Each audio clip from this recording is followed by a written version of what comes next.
प्रधानमंत्री के कार्य की उपलब्धियों में शीघ्र आज ही महिला आरक्षण बिल लागू आपको कर देना चाहिए।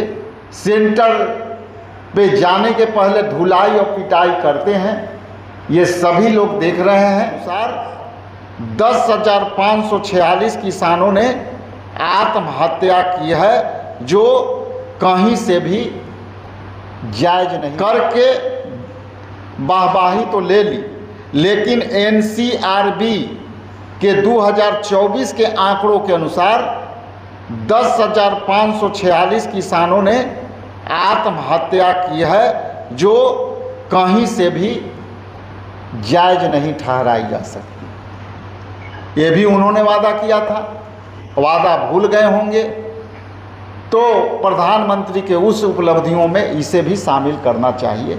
आपके माध्यम से मैं बताने का कोशिश कर रहा हूँ। उसी तरह से आपके C2MSP की बातें इस सरकार ने किसानों के लिए कहीं थी, लेकिन अब भी उन्हें यह नहीं मिली है।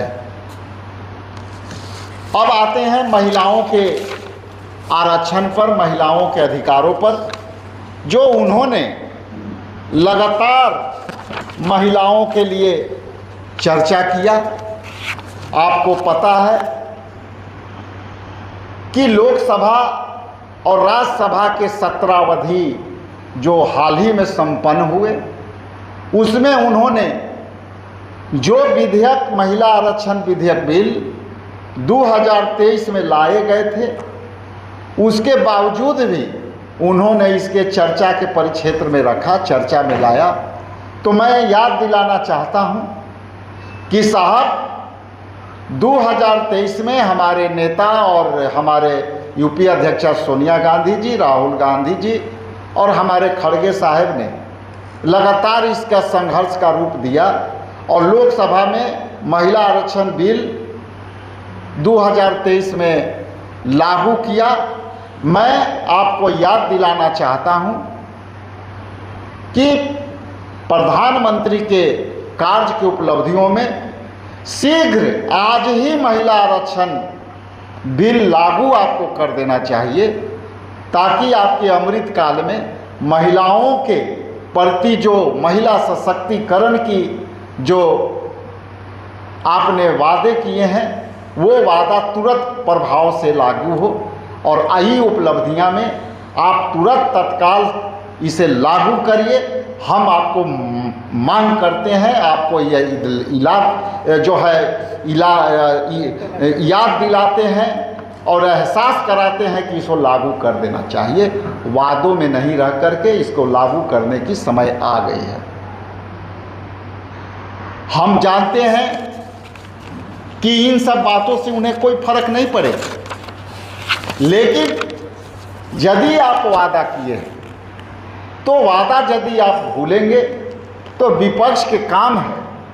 भारतीय राष्ट्रीय कांग्रेस पार्टी, हमारे नेता राहुल गांधी जी, खड़गे साहब, वेणु जी लगातार आपको सदन के अंदर याद दिलाते रहे हैं कि आपकी अमृतकाल में जिस तरह से बिहार के अंदर सारे प्रतियोगी परीक्षाओं के साथ और प्रतियोगी परीक्षार्थियों के साथ जिस तरह से अन्यायपूर्वक आप निपटने की कोशिश कर रहे हैं, ये युवा गर्मी में, धूप में और प्यासे आकर के आपने यहाँ एग्ज़ाम देने आते हैं और आप हर इलेक्शन में नौकरी के वादे करके और उनको बहलाने के लिए आप प्रतियोगिता परीक्षा के आवेदन लेकर आप जिस तरह से उनको बुला करके सेंटर पे जाने के पहले धुलाई और पिटाई करते हैं, ये सभी लोग देख रहे हैं और ये समय आपको अमृत काल से 20 काल में बदल दिया है, ये सभी लोग समझ रहे हैं।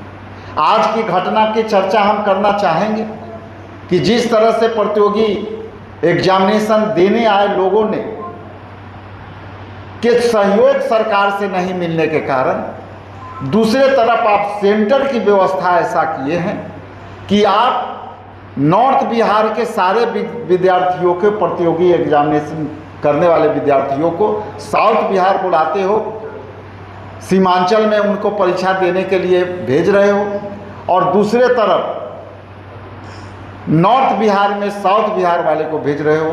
तो ये आपको विज़न, सरकार का विज़न लोगों को परेशान करने वाली है, और ये रवैया जो आपकी है ये जन विरोधी है, ये जनता के विरुद्ध है। जो अमृतकाल आप कहते हो वो 20 काल के रूप में बदल गया है। इन्हीं चंद शब्दों के साथ आप सबका पुनः आभारी, धन्यवाद। यदि कोई क्वेश्चन हो तो आप इसमें 2 सेकंड